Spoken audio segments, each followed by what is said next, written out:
Hello dear friends, fruit salad കഴിക്കാൻ ഇഷ്ടമാണോ? എനിക്ക് ഒരുപാട് ഇഷ്ടമാണ് കേട്ടോ. നമ്മുടെ വീട്ടിൽ അവൈലബിൾ ആയിട്ടുള്ള ഫ്രൂട്ട്സ് വെച്ച് പെട്ടെന്ന് നമുക്ക് ഈസി ആയിട്ടൊരു ഫ്രൂട്ട് സലാഡ് റെഡിയാക്കിയെടുക്കാം. ഒരു മിക്സിംഗ് ബൗൾ എടുക്കാം. ഇതിലേക്ക് രണ്ടായിട്ട് ചോപ്പ് ചെയ്ത് സീഡ്ലെസ് ഗ്രേപ്സ് ഇട്ട് കൊടുക്കാം. An apple A day keeps A doctor away എന്നല്ലേ പറയുന്നത്. ഒരു ആപ്പിൾ ചോപ്പ് ചെയ്ത് ആഡ് ചെയ്ത് കൊടുക്കാം. ഇനി കുറച്ച് ബ്ലാക്ക് റെസീൻസ് ആഡ് ചെയ്ത് കൊടുക്കാം കേട്ടോ.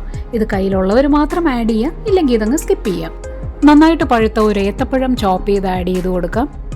നല്ല മധുരമുള്ള പപ്പയ ചോപ്പ് ചെയ്തത് ഒരു കപ്പ് ആഡ് ചെയ്ത് കൊടുക്കാം. ചോപ്പ് ചെയ്ത ഒരു റോബസ്റ്റ പഴം ആഡ് ചെയ്ത് കൊടുക്കുന്നുണ്ട്. ഞാൻ എടുത്തിരിക്കുന്ന എല്ലാ ഫ്രൂട്ട്സും നല്ലപോലെ പഴുത്ത് മധുരമുള്ളതാണ് കേട്ടോ. എന്നാലും കുറച്ച് ഹണി ആഡ് ചെയ്ത് കൊടുക്കുന്നുണ്ട്. നല്ല സ്വീറ്റ് ആണെങ്കിൽ കുട്ടികൾക്ക് കഴിക്കാൻ താല്പര്യമായിരിക്കുമേ. ഹണി ആവുമ്പോൾ ഷുഗറിനെക്കാട്ടിലും ഹെൽത്തിയുമാണ്. ഇനി ഹണി അങ്ങ് സ്കിപ്പ് ചെയ്യുവാണെങ്കിൽ ഡയബറ്റിക് ഫ്രണ്ട്ലി ആയിട്ടുള്ള ഒരു ഫ്രൂട്ട് സലാഡാണ് കേട്ടോ ഇത്. ഇത്രയേ ഉള്ളൂ നമ്മുടെ ഇൻഗ്രീഡിയൻസ്. ഇനി ഇതെല്ലാം കൂടി നമുക്കൊന്ന് മിക്സ് ചെയ്യണം. ഫ്രൂട്ട്സ് മാഷായി പോകാത്ത രീതിയിൽ ജെന്റിലായിട്ട് വേണം കമ്പൈൻ ചെയ്ത് കൊടുക്കാൻ. ഈ ഫ്രൂട്ട്സിലെല്ലാം ധാരാളം വിറ്റമിൻസും മിനറൽസും ഫൈബേഴ്സും അടങ്ങിയിട്ടുണ്ട്. അതുകൊണ്ട് തന്നെ നല്ല ഹെൽത്തി ആയിട്ടുള്ള ഒരു ഐറ്റമാണ് ഇത്. ഇനി ഇത് നമുക്ക് സെർവ് ചെയ്യാവുന്നതാണ് കേട്ടോ.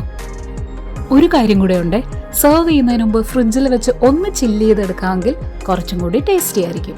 ഓരോ ഫ്രൂട്ട്സും തനിയെ കഴിക്കുന്നതിനെക്കാട്ടിലും കുറച്ചും കൂടെ ടേസ്റ്റി ആയിരിക്കും ഇങ്ങനെ കഴിക്കുമ്പോൾ. ലഞ്ച് അല്ലെങ്കിൽ ഡിന്നറിന് ശേഷം ഒരു ഡെസേർട്ട് ഐറ്റമായിട്ടും നമുക്കിത് സെർവ് ചെയ്യാം കേട്ടോ.